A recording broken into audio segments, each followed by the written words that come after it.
Olá pessoal, tudo bem? Estamos aqui mais uma vez para resolver um exercício da nossa lista de exercícios sobre o capítulo 1 do Halliday, que envolve medições, tá certo? E esse exercício vai nos mostrar que com poucas informações e matemática básica, tá, a gente consegue aí encontrar o raio da Terra. O que nós temos aqui? Suponha que você está deitado na praia perto do Equador, vendo o Sol se pôr em um mar calmo, e liga um cronômetro no momento em que o Sol desaparece. Em seguida, você se levanta, deslocando os olhos para cima de uma distância h equivalente a 1,70 metros, e desliga o cronômetro no momento em que o Sol volta a desaparecer. Se o tempo indicado pelo cronômetro é 11,1 segundos, qual é o raio da Terra? Enfim, vamos lá. Vamos considerar que a gente tem aí uma Terra redonda, né? Pessoal, a Terra é redonda, ok? E o que eu quero saber? Eu quero saber o raio da Terra. Mas a informação que o exercício me diz é que, inicialmente, eu tenho um cidadão que está lá, na nossa linha do Equador, observando o horizonte. Tá? É isso que esse cidadão está fazendo, ok? E que, né, quando o Sol se põe, ele fica de pé, né, volta a enxergar o Sol, e 11,1 segundos depois, tá certo? O que ocorre? O Sol volta a se pôr. Então, a gente já tem essa altura h, que é a altura dos olhos dele, em relação ao horizonte, que é 1,70 metros. E já sabe que o intervalo de tempo para que isso ocorresse foi de 11,1 segundos. Então, neste momento, o cidadão olha para o horizonte, tá? E está vendo o Sol se pôr, ok? Bom, o que a gente tem aqui como elementos que nos permitem tratar essa questão? A primeira coisa delas é lembrar que nada mais, nada menos eu tenho aqui, tá? Que algumas relações que são trigonométricas. Eu sei que essa segunda distância aqui também é o raio da Terra, tá certo? E eu vou chamar essa outra distânciazinha aqui, vou fazer uma adaptaçãozinha ali, de D, ok? Por quê? Porque aqui nesse momento eu tenho um triângulo retângulo. Aqui eu tenho um ângulo de 90 graus entre eles, tá? E o que me permite estabelecer algumas relações trigonométricas. Então, o primeiro passo que eu vou fazer aqui é perceber. Eu tenho a minha hipotenusa, tá? O quadrado da hipotenusa, r mais h, é igual à soma do quadrado dos catetos, r ao quadrado mais d ao quadrado. Essa é a primeira relação, né, que essa observação me dá e que me permite aí relacionar o raio da Terra com aquela altura h e essa nova variável que surgiu, né, que vai ser aquilo que eu vou determinar agora como cateto oposto, tá certo? Então, isso daqui é um produto notável deste lado, e aí eu tenho r ao quadrado mais 2rh, tá? Mais h ao quadrado é igual a r ao quadrado mais d ao quadrado. Se nós observarmos, este r aqui, quando passa para o lado de lá, ele passa negativo. Então, estes dois aqui vão se anular, tá certo? E também posso ver aqui uma coisa que é bastante importante. Olha só, eu estou dizendo que d ao quadrado é igual a h ao quadrado mais 2r vezes h. Mas essa distância h aqui é muito menor do que o raio da Terra. E o que a gente tem aqui? A gente tem um somatório dessas duas coisas. Então, quer dizer que eu posso, né, supor que nessa situação o meu h é desprezível. E dizer que d ao quadrado, então, é aproximadamente 2rh. Observem, tenho a primeira relação e ela só é possível porque eu quero fazer aqui uma aproximação para determinar o raio da Terra. Ele não precisa ser exatamente o valor que a gente tem, tá? É para que a gente tenha aí uma ordem deste valor.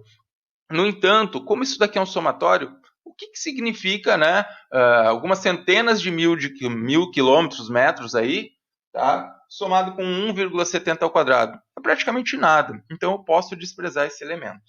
Tá? A segunda coisa que me permite relacionar aqui é fazer aí um olhar um pouco mais carinhoso para os ângulos nessa equação. Como assim olhar para os ângulos? Cara, se eu olhar esta relação para o nosso ângulo θ aqui, eu teria um ângulo complementar aqui que seria equivalente a alfa, né? Os três, o ângulo de 90 graus, θ e alfa juntos, são 180 graus. E se eu for parar para olhar com mais carinho ainda, tá certo? O que eu posso perceber aqui? Que este ângulo aqui formado entre a linha do horizonte, né, e a nossa direção D ali, também é equivalente a θ. Logo, este ângulo aqui também é θ, ok? Se eu consigo enxergar isso daqui, eu consigo enxergar algumas coisas a partir desse momento.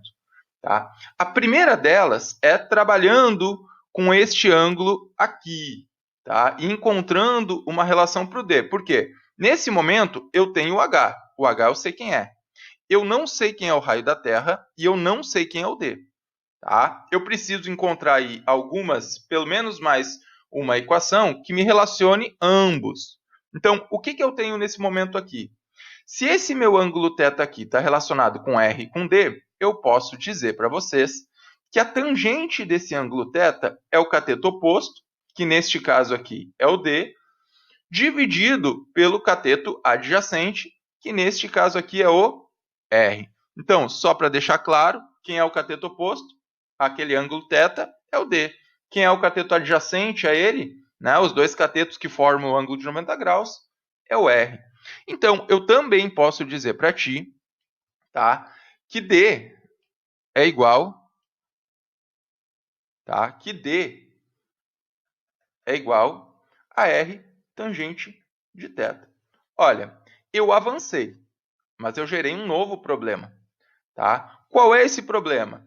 Do mesmo jeito que eu encontrei, né, mais uma equação para o D relacionada ao R, me surgiu mais uma variável.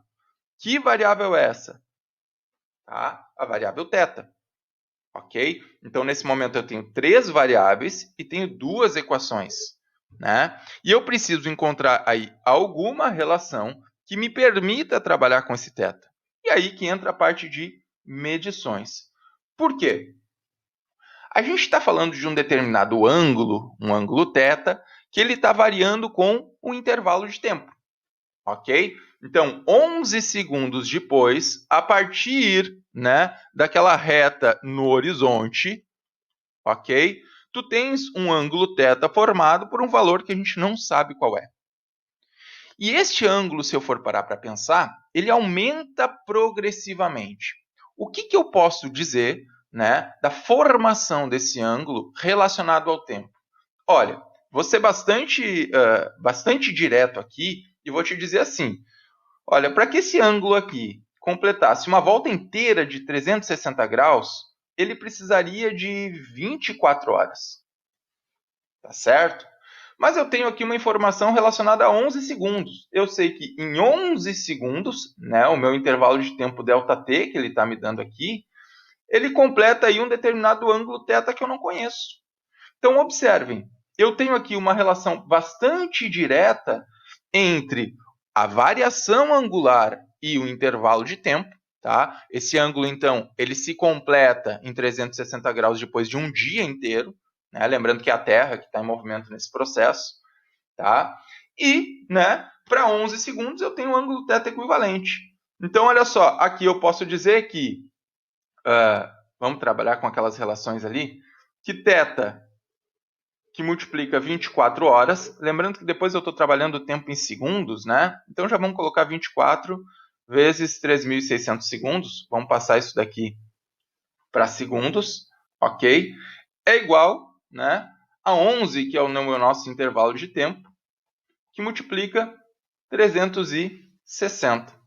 Então, este meu θ aqui, ele nada mais, nada menos é do que 11 que multiplica 360 dividido por 24 vezes 3.600. Quando eu coloco isso daqui na calculadora, vamos ver aqui quanto é que dá. 11 vezes 3.600 dividido por 24. Não, desculpa. 11 vezes 360 dividido por 24 vezes 3.600. Isso daqui dá 0,458. Olha, se eu olhar os dados, ele está sempre me dando com 3 algarismos significativos. correto? Então, eu vou deixar o θ como 0,458 graus. Tá? Desculpa, 0,0458 graus.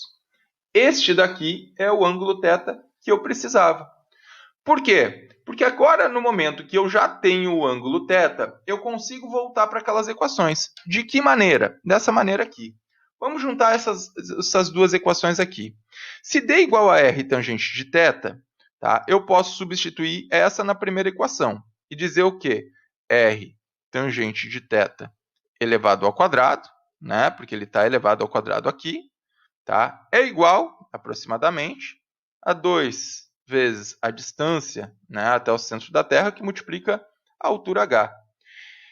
Este r aqui vai ficar ao quadrado, essa tangente aqui vai ser uma tangente ao quadrado de θ. Isso daqui é igual a 2rh.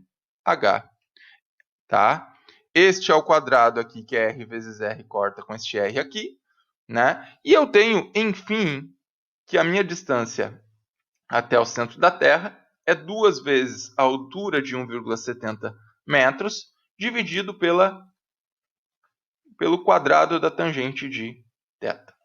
Aqui eu encontrei uma relação, né, bastante simples para definir essa distância.